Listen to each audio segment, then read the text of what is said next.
কাল সকালে ঘুম থেকে উঠে যদি দেখো চারদিকে খাবারের জন্য হাহাকার, পৃথিবী প্রায় ধ্বংসপ্রাপ্ত।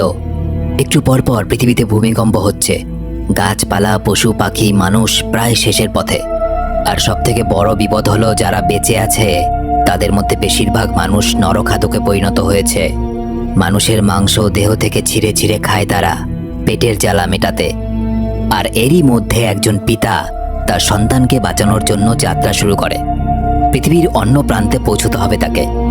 আর তারপর তাদের সাথে যা যা হয়, শরীর শিউরে ওঠা একটা সার্ভাইভাল মুভি। হ্যালো, তোমরা দেখছো এক্সপ্লেইন টিভি বাংলা। আজকের মুভি দ্য রোড নামে একটা উপন্যাসের উপর ভিত্তি করে। মুভির নাম দ্য রোড। এই মুভির একটা অদ্ভুত জিনিস হলো, যেহেতু পৃথিবী প্রায় ধ্বংসপ্রাপ্ত, সুতরাং মুভির মধ্যে কোনো চরিত্রের কোনো নাম নেই, নামবিহীন চরিত্র। মুভি শুরু হয়, দেখানো হয় এই লোকটা এবং তার গর্ভবতী স্ত্রীকে, যারা কোনো একটা বিপজ্জনক পরিস্থিতির মধ্যে পড়ে আছে। ঠিক তারপরেই দেখানো হয় এই লোকটা তার চিন্তাভাবনার জগৎ থেকে বেরিয়ে এসেছে। দেখা যায় লোকটা একা নয়, তার সাথে রয়েছে তার ছেলে। লোকটা এতক্ষণ তার অতীত জীবনের কথা মনে করছিল, তবে বর্তমান অবস্থা দেখে মনে হয় শুধুমাত্র তারা নয়, গোটা পৃথিবী কোনো একটা কঠিন পরিস্থিতির মধ্য দিয়ে যাচ্ছে। আসলে বেশ কয়েক বছর আগে না, পৃথিবীতে ঘটে যায় এক ভয়ঙ্কর বিপর্যয়, এবং এই জন্য পৃথিবী প্রায় ধ্বংসের মুখে এসে দাঁড়িয়েছে। লোকজন পৃথিবীতে কমতে কমতে প্রায় ন্যায়ের বরাবর। আর এই পৃথিবীর এই ভয়ঙ্কর বিপর্যয়ের কারণ হলো দাবানল। প্রচুর সংখ্যক মানুষ মারা যায়, পশু পাখি গাছপালা সব ধ্বংস হয়ে যায়। আর যারা এখনো বেঁচে আছে কোনো রকমে, তারা মৃত্যুর জন্য দিন গুনছে। এবং পৃথিবীতে বেঁচে থাকা এই গুটি কয়েক মানুষের মধ্যেই দুজন হলো এই বাবা এবং ছেলে। আগেই বলেছি মুভিতে কোনো চরিত্রের কোনো নাম নেই, কারণ পৃথিবী সম্পূর্ণ বিশৃঙ্খল অবস্থায় আছে। এখানে কার কি নাম, কার কি ঠিকানা তা জানার কারও কোনো প্রয়োজন নেই। যেমন করে পৃথিবীতে পশুরা বাঁচে, ঠিক একইভাবে মানুষ বেঁচে আছে, নাম পরিচয়হীন। বর্তমানে তারা প্রচন্ড ঠান্ডায় একটা ট্রলিতে কিছু প্রয়োজনীয় জিনিসপত্র নিয়ে এক অজানা গন্তব্যের দিকে এগিয়ে চলেছে, একটু নিরাপত্তা আর শান্তির আশায়। দাবানলের আগুন পৃথিবীর সমস্ত সম্পদ জ্বালিয়ে পৃথিবীকে ধূসর বর্ণ করে দিয়েছে। লোকটা চায় আমি বাঁচতে না পারি, অন্তত আমার ছোট ছেলেটাকে আমি একটা নিরাপদ জায়গায় পৌঁছে দেব, যেখানে সে স্বাভাবিকভাবে জীবনযাপন করতে পারবে। তাই তারা সারাদিন অক্লান্ত পথ অতিক্রম করার পর রাত্রে কোথাও আশ্রয় নিয়ে সকালে আবার বেরিয়ে পড়ে। এভাবেই একদিন রাস্তায় তারা একটা ঘর দেখে এবং সেখানে খাবারের সন্ধানে যায়। তবে সেই ঘরে গিয়ে তারা দেখে সেখানে কিছু মানুষ আত্মহত্যা করেছে। সেখানে কোনো খাবার নেই, অর্থাৎ মানুষের জীবনের এখন একটাই লক্ষ্য, যে কোনোভাবে হোক খাদ্য সংগ্রহ করে বেঁচে থাকা। লোকটা তার ছেলেটাকে একটা বন্দুক দেখায়, যেখানে দুটো গুলি রয়েছে, এবং ছেলেটাকে মনে করিয়ে দেয় কিভাবে এই বন্দুকটা মুখে ঢুকিয়ে আত্মহত্যা করতে হবে। ভেবে দেখো কোন অবস্থায়, কোন সিচুয়েশনে এলে একজন বাবা তার সন্তানকে পড়াশোনা বা অন্য জিনিস শেখানোর বদলে এটা শেখাচ্ছে যে কি করে আত্মহত্যা করে মারা যেতে হবে। কারণ পৃথিবীতে তখন শুধুমাত্র খাবারের ভয় ছিল না, ছিল আরেকটা অন্য কিছুর ভয়, যার জন্য প্রতিটা মানুষ প্রতিক্ষণে ভয়ে ভয়ে থাকে। কি সেই ভয়? তো যাই হোক, ঘটনা এবার আবার অতীতে ফিরে যায়। দেখা যায় লোকটার গর্ভবতী স্ত্রীকে পৃথিবীর এই ভয়ঙ্কর পরিস্থিতির মধ্যেই বাড়িতেই সন্তান জন্ম দিতে হয়, এবং তারপর ঘটনা আবার বাস্তবে ফিরে আসে। দেখা যায় কিছু লোক গাড়ি নিয়ে অস্ত্র সমেত ঘোরাফেরা করছে, যাদের দেখে লোকটা তার ছেলেকে নিয়ে লুকিয়ে পড়ে। কিন্তু তাদের মধ্যে একজন ওই বাবা ছেলেকে দেখে ফেলে। ছেলেটার বাবা লোকটাকে প্রশ্ন করে। প্রশ্নটা শুনে একটু অদ্ভুত লাগে। কি প্রশ্ন? ছেলেটার বাবা লোকটাকে প্রশ্ন করে, আপনারা কি খান? এই প্রশ্ন করার কারণ হলো, বর্তমান পৃথিবীতে যেসব মানুষেরা বেঁচে আছে তারা সবাই প্রায় নরখাদকে পরিণত হয়েছে। হ্যাঁ, নরখাদকে। কারণ পৃথিবীতে কোথাও খাবার নেই, মানুষের মাংস খাচ্ছে, এরকম দুর্দশা চলে এসেছে পৃথিবী। ফিরে আসছে রোমহর্ষক ভিডিওতে। তার আগে বলে দিই, আজকে ভিডিওটা স্পন্সর করেছে মোস্ট পপুলার সাইট 1xbet। ঘরে বসে অনলাইন গেম খেলে বা প্রেডিকশন করে টাকা কামাতে পারো। যেতে টাকা খুব সহজে উইথড্রল হয় ইউপিআই, জিপে, পেটিএম বা যে কোনো মাধ্যমে। 24 ঘন্টা কাস্টমার সাপোর্টের সাথে আইফোন, কার এবং আরো অন্যান্য প্রাইজ জেতার সুযোগ আছে। রেজিস্টার করো আমার প্রোমো কোড EXPTV ইউজ করে পিন কমেন্টে দেওয়া লিঙ্ক থেকে, আর পেতে পারো 60,000 টাকা বোনাস। আর একটু আগে যে বড় ভয়টার কথা বলছিলাম, সেটা হলো এই ভয়। কারণ কেউ যদি নরখাদকদের কবলে পড়ে যায়, নরখাদকেরা তার শরীর থেকে একটু একটু করে মাংস ছিঁড়ে ছিঁড়ে খেতে শুরু করে, এবং সেই ভয়ানক যন্ত্রণা থেকে মুক্তি পাওয়ার জন্যই বন্দুক মুখে ঢুকিয়ে আত্মহত্যা করে নেয় কোনো সাধারণ মানুষ। এবং এই জন্যই সে তার ছেলেকে শেখাচ্ছিল যে কি করে আত্মহত্যা করতে হয়। ছেলেটার বাবা ওই লোকটার উপরে বন্দুক তাক করে, কিন্তু লোকটা কোনো ভয় না পেয়ে উল্টে তার ছেলের গলায় ছুরি ধরে।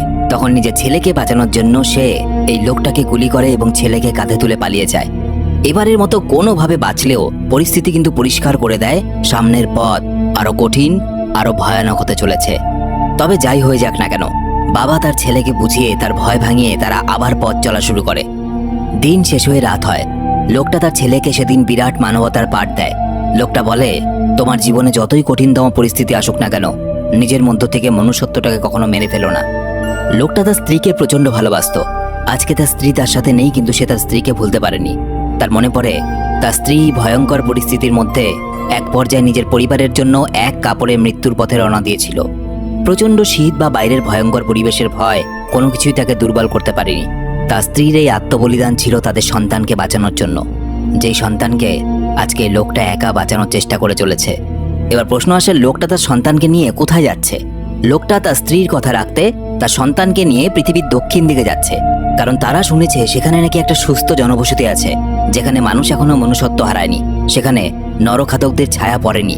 তারা পথ চলতে চলতে কিছুটা দূরে আবারও একটা ঘর দেখতে পায়।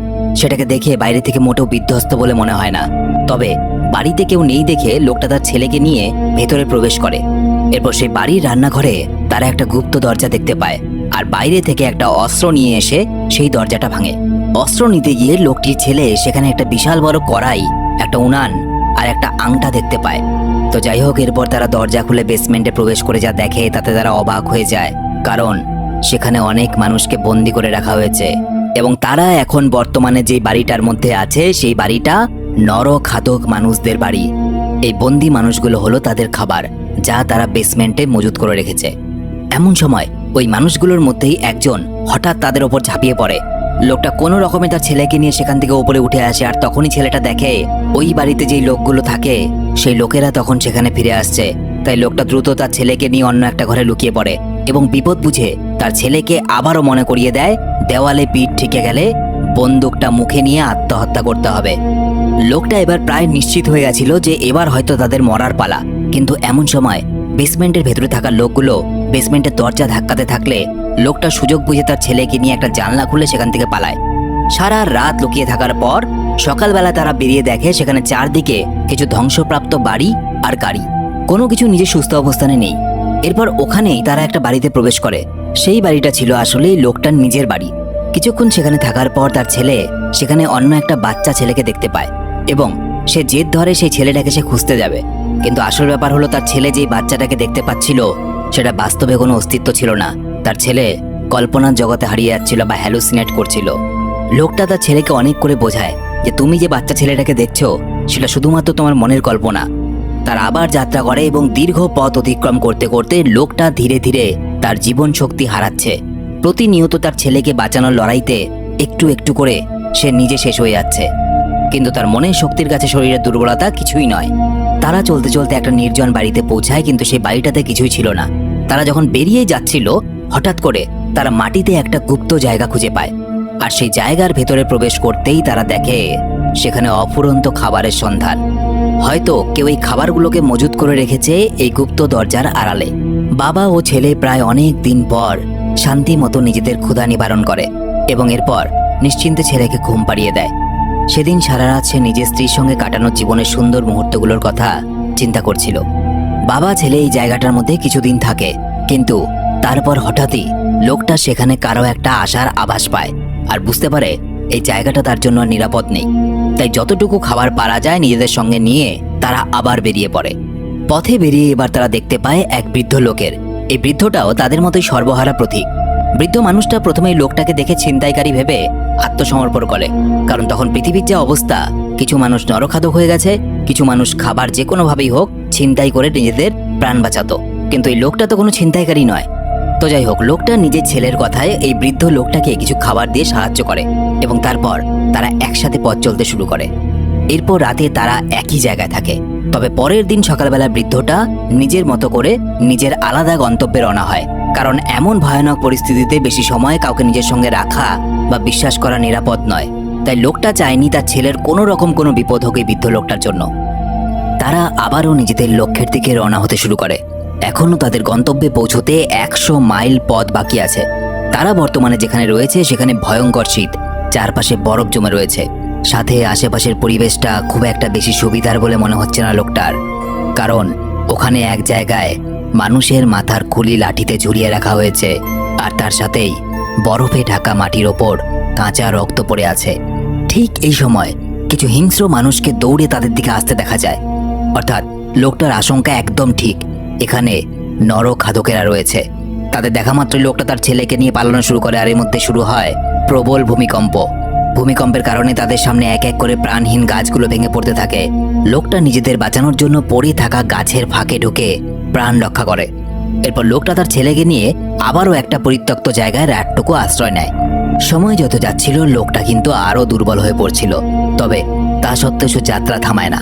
দীর্ঘ উপকূল খাড়া চড়াই অতিক্রম করে যায় এবং এসে পৌঁছায় পৃথিবীর একদম দক্ষিণে সমুদ্র তীরের সামনে। এরপর তারা সমুদ্রের তীরে তাঁবু টাঙিয়ে আশ্রয় নেয়।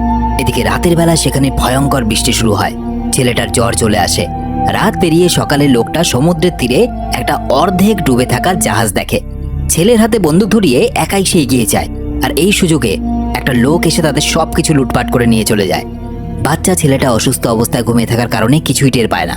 লোকটা ফিরে এসে দেখে তাদের সর্বস্ব লুট হয়ে গেছে। সে হতাশ হয়ে পড়ে, কিন্তু হাল ছাড়ে না।